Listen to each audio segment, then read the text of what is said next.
দুই সন্তান ছাড়া আমার বরের আরো সন্তান আছে, সেই বাচ্চাগুলো তো খেলছে, আর আমি, তুমি কি অবস্থা করলে ঘরের বলো? ফার্স্ট ক্লাস খালি তুমি এটিকে বানালে, আর বাকি হয়ে যাবে। আমি দেখাই, এই যে লাইটটাও গেল। এইদিকের যে আমাদের ব্যালকনি, সেই কলটার থেকে ও অ্যাকুরিয়ামটাতে জল ভরে, সেই কারণে ওই ব্যালকনি পুরো সকাল থেকে ছিল খোলা, লাইটটা যাচ্ছে আর আসছে। কি যে হয়েছে, না না মেশিন তো চালাইনি, কাপড়ই দিইনি, তো যে কারণে কি হয়েছে না, পুরো ঘর কিন্তু এখন আমার বালি কিনকিন করছে। আর কাল থেকে পরশু থেকে কি যে হয়েছে, এত বদবিচ্ছিরি বাজে হাওয়া চলছে না ফ্রেন্ডস, একটা দুর্ধর্ষ হাওয়াটার মধ্যে আওয়াজ আছে। ওই হাওয়াটাও কিন্তু একটা খুব কারণ, কালকে আগুনটা অত বাজে ভাবে ধরে যাওয়া। তো যাই হোক, এখন অনেকটা টাইম হয়ে গেছে, ঠিক আছে, গুড আফটারনুন। তো এখন বাজে প্রায় 1টা, বাবুদের এই জাস্ট মেসেজ এলো, 1টা বেজে পেরিয়েছে একটুখানি। তো বাবুদের মেসেজ এলো ও যাবে নিতে। তো দেখো আমি এখানে না ভাত চাপিয়েছি, সকালবেলায় গিয়েছিলাম, মানে সকালবেলায় কাজকর্ম সেরে পরে সব থেকে প্রথমে গিয়ে লাড্ডু গোপালকে নিয়ে এলাম অনেকদিন বাদে। তো ফ্রেন্ডস শর্ট ফর্মে তো তোমাদের সাথে শেয়ার করেইছি। তো এই দেখো, এসে নিয়ে পুজো দিয়ে দিলাম। তো এই দেখো, এই যে আমাদের লাড্ডু গোপাল যে ড্রেসটা পরে আছে, এটা ভাবে নিজের হাতে বানিয়েছে, তা আবার আরেকটা বানিয়ে দিয়েছে, আবার হোলিতে কি পরবে সেটাও ভাবি দিয়ে পাঠিয়েছে। আমার বেশ ভালো লাগছে লাড্ডু গোপালের ড্রেসগুলো। ভাই বলছে ভাবছি তোর পছন্দ হবে কিনা, না পছন্দ হবে কিনা এর আবার কোনো প্রশ্ন হলো, তোমার হবেই হবে, তুমি বানিয়েছো তো ভালোবেসে, আর কি সুন্দর লাগছে লাড্ডু গোপালকে দেখতে। তো যাই হোক ফ্রেন্ড, চলো আমি না এখানে এখন ভাতই করতে পারবো, অত সময় নেই, কারণ আমরা যাবো একটুখানি চাঁদনি চক। তো মানে ভাতটাই করবো, আর এদিকে কড়াই অলরেডি তেল আছে, তো একটুখানি বেসন হিং দিয়ে ফেটে বড়া করে নেবো। ঘি ভাত আর বড়া ভাজা খেয়ে পরে লঙ্কা চটকে আমরা বেরিয়ে যাবো, বাবুদেরকেও সাথে নিয়ে যাবো। কালকে যে ইনসিডেন্টটা হয়েছে না, তারপর মেয়েরা আর একা ঘরে থাকতে ভয় পাচ্ছে একটুখানি। এখন কিছুদিন এই জিনিসটা কাটাতে লাগবে সময়, তারপর আবার ওরা ঠিক হয়ে যাবে। মানে কালকে আমার ওই টাইমে ফ্রেন্ডস মাথাতে ছিল না, আদারওয়াইজ আমি যদি গেটটা খুলে তোমাদেরকে অ্যাটলিস্ট করিডোরটা দেখাতাম। আমি পরে ভাবছি যে হ্যাঁ ঠিক আছে, কারোর বাড়ির ভেতরের ভিডিও আমি নেবো না, কারণ আমার ভালো মন সাথ দেয়নি, কিন্তু এই করিডোরটা আমি দেখাতেই পারতাম কি অবস্থা। কিন্তু ফ্রেন্ডস সেই টাইমে সিচুয়েশনটা এমন ছিল না যে আমি ফোন অন করে ভিডিও বানাবো, একদম না, খালি মনে হচ্ছিল প্রাণে বাঁচি, কারণ কোথায় লেগেছে কি লেগেছে বুঝতে পারছিলাম না। তো সেই কারণে মেয়েদেরকে ছেড়ে যাবো না। আর চম্পক মায়ের আজকে ফ্রেঞ্চ আছে, ওর হচ্ছে 3rd ল্যাঙ্গুয়েজ, তো আমি না ফ্রেঞ্চ ওকে খুব একটা জোড়াজুড়ি করি না। তো ওকে যাওয়ার আগে বলেছি মা পাসিং মার্কটা উঠে যাবে, বলছে মা 50%-এর বেশি আসবে। আমি চলো খুব ভালো, মানে ও স্কুলে যা পরে ফ্রেন্ডস এক্সট্রা যে ল্যাঙ্গুয়েজ নিতে হতো, তো সেটা অনেকে জাপানিজ নিয়েছে, যে যার মতো করে নিয়েছে। তো বড় বাবু নিয়েছে ফ্রেঞ্চ, ওর বাবারই বলে কি বেটা ফ্রেঞ্চ নে। আমি বলেছিলাম সংস্কৃত নে, কিন্তু না, ওর বাবা বলছে কি হবে। হ্যাঁ তা কি হবে বলো, এখনো বলি চেঞ্জ করে দেবো, না না ফ্রেঞ্চটা থাক, কারণ হিন্দি তো শিখছেই, তো ফ্রেঞ্চটা হয়ে যাবে, বলো ফ্রেঞ্চ থাক। তা বললাম ঠিক আছে ফ্রেঞ্চ শিখুক, জার্মানি স্কুল থেকে অনেক টাইম নিয়ে যায় না ইন্ডো ফ্রেঞ্চ, তারপরে কিছুদিনের জন্য হয়তো 10-15 দিনের জন্য, তো ওটার জন্য আমার বাচ্চারা কোথাও যাবে না। এ আবার কেমন কথা, ছেলে মেয়ে ছেড়ে পড়ে বিদেশে চলে যাবে, বিদেশে স্কুল থেকে ডিসে যায়, ট্রেনিং এর জন্য যায় 1 মাসের জন্য স্কুল থেকে। আমি কি করে থাকব, ওটা ডিপিএস এ ইয়ে করে, তুমি থাকতে পারবে? হ্যাঁ আরে চিম্পু, হ্যাঁ ওয়াই নট, ফালতু কথা বলো না। না আমার ওইসব বাবু নয়, আমার ওইসব নয় ফ্রেন্ডস। তার কারণ হচ্ছে নিজের সন্তান নিজের কাছেই থাকবে। হ্যাঁ বেশি অনেকে বলে কি ভালো টাকা রোজগার করার জন্য, ক্যারিয়ার তৈরি করার জন্য বাইরে যেতে হবে, হ্যাঁ তারা তাদের জায়গায় ঠিক, আমি তাদেরকে ভুল বলছি না, কিন্তু সারাটা জীবন বাবা মা নিজের সন্তানকে আগলে রাখলো, আর যে টাইমে বাবা মাকে আগলে রাখার সময়, আমি এটা বলছি না যে বাবা মা একদম সাথে সাথে কাছে কাছে ঘুরবে, সবারই একটা ফ্রিডম থাকে, সেটাকে মেনটেন করে নিজের যে দায়িত্ব সেটা তো পালন করবো। আমার মা অনেক দূরে আছে, আমি মায়ের সাথে থাকি না, কিন্তু আমি তো আমার দায়িত্বটা পালন করবো। তো ঠিক সেরকমই তো এবার যদি কেউ বিদেশে চলে যায়, সে দায়িত্বটাই কি করে পালন করবে? দায়িত্ব পালনের মানে তো আর টাকা পয়সা পাঠিয়ে দেওয়া সেটা নয় ফ্রেন্ডস।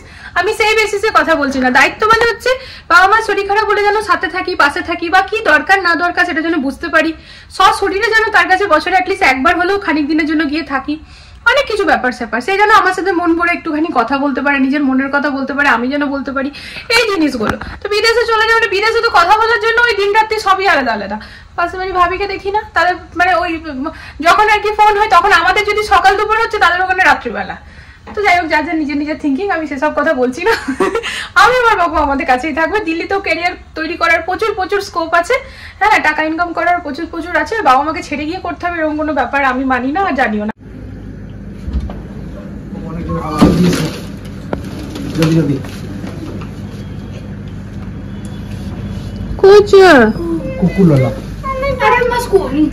আমাদের বাসা চকলেট পেয়েছিল এবার আমি নিজেরটা একটু খেয়ে নিয়েছি তো, এই বলছে কেন খেলো। মা দিদিভাই নিজেরটাই খেয়েছে, একসাথে খেতে। আমি খাবো তোমার সাথে, আমি খাবো। আমি আরে একটু পেয়েছি তো। ও মানে তুমি তাহলে দুটো খাবে ও একটা? না না, এটা তোমাদের জন্য। আচ্ছা তুমি এক্সাম কেমন হলো সেটা বলো আগে। কত পাবে মা? আরে আমি বলছি, পাসিং মার্ক উঠে যাবে? হ্যাঁ আরামসে পাসিং মার্ক উঠে যাবে আরামসে। কোশ্চেন পেপার কই? Question paper? আরে মা ফ্রেঞ্চটা ছোট এক্সামে কোশ্চেন পেপারই করেছে। আরে নাও না, আমি কি বললাম না।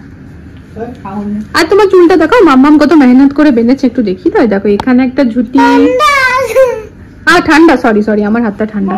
এখানে এখানে একটা ঝুটি, তারপরে একটা ঝুটি, তারপরে একটা ঝুটি। আজকে আমার মা 3টে ঝুটি বেঁধে গেছে। রাধিকাও সেম বেঁধে গেছিল।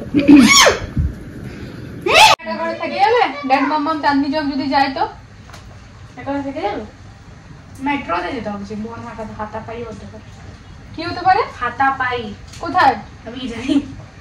হাতে পাই মানে ক্রাউড, ওটাকে কি বলে? বলছে মেট্রোতে যেতে হবে চিম্পু, ওখানে আমার হাতাপাই হতে পারে। মারপিট হচ্ছে নাকি হাতাপাই জানি না। দেখেছো, কেউ বলবে আমার মেয়ে, বলবে বোন। বাবু এবার আমাকে ছাড়িয়ে যাবে। ছাড়িয়ে গেছে আর হ্যাঁ তুমি চুপ করো দেখি না। এখন সেম টু সেম কোথায় বাবু? তুই মাথাটা দেখ ভালো করে তো, কোথায় সেম টু সেম? এতটুকুনি এখনো আমি আছি, তবে বেশি দিন নয়। মা রাগ কমলো? হ্যাঁ মা খুব ভালো, মা আমার খুব ভালো। হ্যাঁ গো, এবার কি ইলেকট্রিক অফিসে গিয়ে বলতে হবে নাকি এরকম ভাবে লাইট যাচ্ছে? সকাল থেকে আজকে বেশি ডিস্টার্ব করছে লাইটটা বারবার। আমার মনে হয় হাওয়াটার জন্য, জানো তো।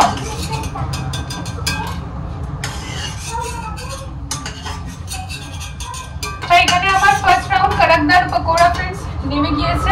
এই যে হিঙের পকোড়া, তার কারণ আমার চিম্পু মা পেঁয়াজ পছন্দ করে না, তো আমি পেঁয়াজ দিতে পারবো না। চিম্পু মা পেঁয়াজ পছন্দ করে না, আর ঝাল বেশি খেতে পারে না। এবার লঙ্কাটা যদি মুখের উপর পড়ে, মুখের ভেতরে, তো বেশি ঝালই লাগবে।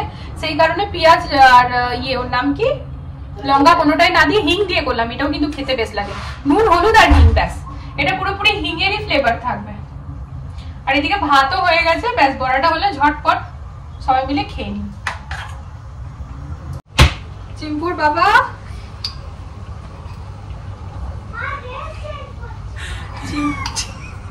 চিম্পুর বাবাকে ডাকছি তো চিম্পু সারা দিচ্ছে। বাবা চম্পকের বাবা, আমি এখানে আছি।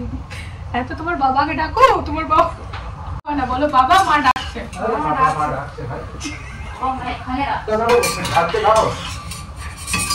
দাঁড়াও, বাবা এখন খেতে বসবে, সেই ব্যবস্থা করছে।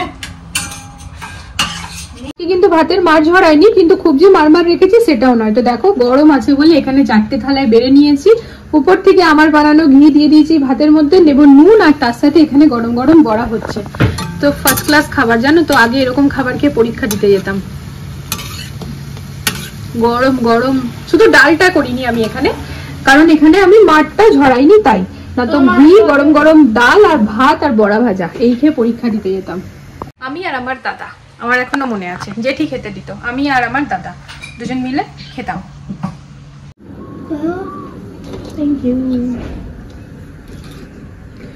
তোমার তুমি 1 নম্বর বড়া খাচ্ছ না 2 নম্বর? 4 নম্বর। ওইখান থেকে দুবার নিয়ে গেছে, এবার এসেছে, এসে বড়া নিয়ে বলছে, দিদিকে বলছে দিদি একটা বড়া খেয়ে দেখো তো। এই যে বললাম এটার মধ্যে এখন পেঁয়াজ দিলে পরে ও খেত না। বাবু আসার সময় এখানে কচুরি খাও। হ্যাঁ কচুরি, সেই নিয়ে আসবো তোমাদের জন্য। হ্যাঁ তো আমার মোমোজ। ধরে যাচ্ছ 4 নম্বর বড়া। ঠিক আছে চলো আমরা খাবার দাবার খাই ফ্রেন্ডস, তারপর এক্ষুনি বেরিয়ে যেতে হবে ড্রেস পরে, কারণ চাঁদনি চক যাবো তো অনেকটাই দূর, তাই বেশি লেট করবো না। মেয়েরা সাথে গেল। তো মোটামুটি 7 বছর পর বর মেট্রোতে চাপবে, তাই তো গো? 7 বছর না 5 বছর? কোভিডের আগে। কোভিডের আগে? এত বছর পর তুমি মেট্রোতে চাপছো? আমি তো ইদানিং ভাবিদের সাথে গিয়েছিলাম। যাই হোক আমরা টোটোতে চেপে গেছি ফ্রেন্ডস। আর চিম্পু মা বলছেন ও নাকি প্রথমবার চাপবে। চলো সবাই মিলে বেরিয়ে পড়েছি, আর হাওয়া একেবারে নেক্সট লেভেলের, উড়ি নিয়ে কোথাও গিয়ে ফেলে দেবে। এই যে শালি থেকে আমরা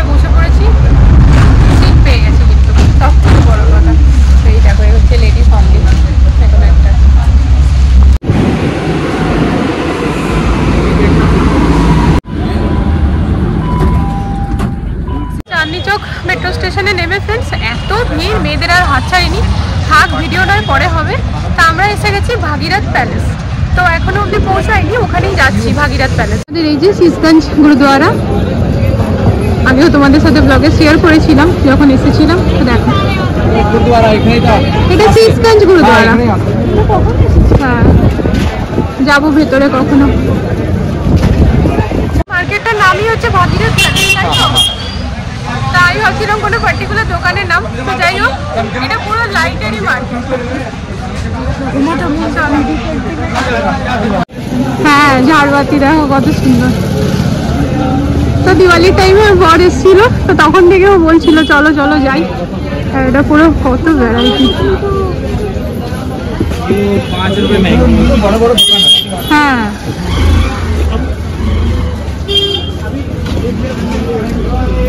দেখো এখনো বেশ ভালোই ভিড় আছে। দিওয়ালিতে এর থেকে বেশি ছিল তাহলে। হ্যাঁ সেই ঝাড় লাইট এখন মা নিচে দেখে। এই যে ফাইনালি মার্কেট ঘুরে ঘুরে নেওয়া হয়। প্রচুর হাঁটতে হয়েছে ফ্রেন্ডস, থকে গেছে লিটারেলি। চলো মা। এত বড় মার্কেট মানে ওই হচ্ছে, যত বড় মার্কেট তত ভ্যারাইটি আর তত কনফিউজও মানুষ হয়ে যায় আর কি। তো ভালো পেয়েছি বেশ মনের মতো। চলো অ্যান্টিক ঘরে গিয়ে দেখাবো।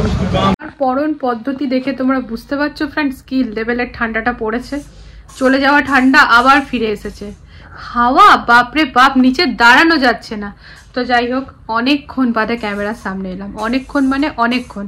বাড়িতে ঢোকার পর ওইখান থেকে নিয়ে এসেছিলাম পেয়ারা কেটে পরে ওই মশলা টশলা মাখিয়ে সেটি খেয়েছিলাম। আর খাওয়ার পরেই ঘরগুলো ঝাড় দিয়ে পরে সন্ধ্যাটা দিয়ে পরে গিয়েছিলাম বাইরে অনুপম স্টুডিও, ওই যে আমাদের শ্যুটটা হবে ফ্রেন্ডস সেই রিগার্ডিং কথা বলতে। আসার সময় সবজি টবজি নিয়ে ঘরে ফিরেছি, তারপরে কিচেনে কাজ ছিল সেসব কাজে লেগেছি। সেই সব করতে করতে মাঝখানে আবার প্রচুর নিজের পার্সোনাল কাজ থাকে, সেগুলো করতে করতে ফাইনালি এখন রাত্রিবেলা কটা বাজে? Alexa, what is the time now? 10:27, মানে 10:30টাই আর কি বলতে পারি। তো এই দেখো খানিকক্ষণ মানে আজকে না, যতক্ষণ কিচেনে কাজ করছিলাম কি শান্তির যে জীবন কাটিয়েছি কি বলবো। এইটাকে কানের মধ্যে রেখে নিয়ে ফোন এলে পরও কথা বলতে সুবিধা হচ্ছিল, কারণ আমার ফোনের ভলিউম তো একদম কমে গেছে। আর তার থেকেও বড় কথা গান টান শুনতে শুনতে নিজের মতো কাজ করা। তো আমি না বাবুদের চিল্লানি শুনতে পাচ্ছিলাম না, ওর বাবা আর বাবুরা একসাথে চিল্লাচ্ছে শুনতে পাচ্ছিলাম, কোনো কিছু শুনতে পাচ্ছিলাম না। মনে হচ্ছিল কি শান্তি। তো এবার থেকে ভাবছি কানে হেডফোনটাই লাগিয়ে রাখবো। এই চলো, আমার মতো মানুষের যে কিনা কোনোদিন ম্যাগি খায় না তার ম্যাগি খেতে মন করেছে। রাত্রি 10টার সময় ব্লিঙ্কিট করলাম, গরম গরম ইয়াম্মি। এই যে ইনারা দুজন খেয়ে উঠলেন। শুয়ে পড়ো চলো। আর আমরা চাঁদনি চক থেকে কি এনেছি তোমাদের সাথে শেয়ার করব, তবে এখন না ফ্রেন্ডস, আমি খেয়ে নিই শোয়ার আগে, তাই তো ব্লগটা শেষ করিনি।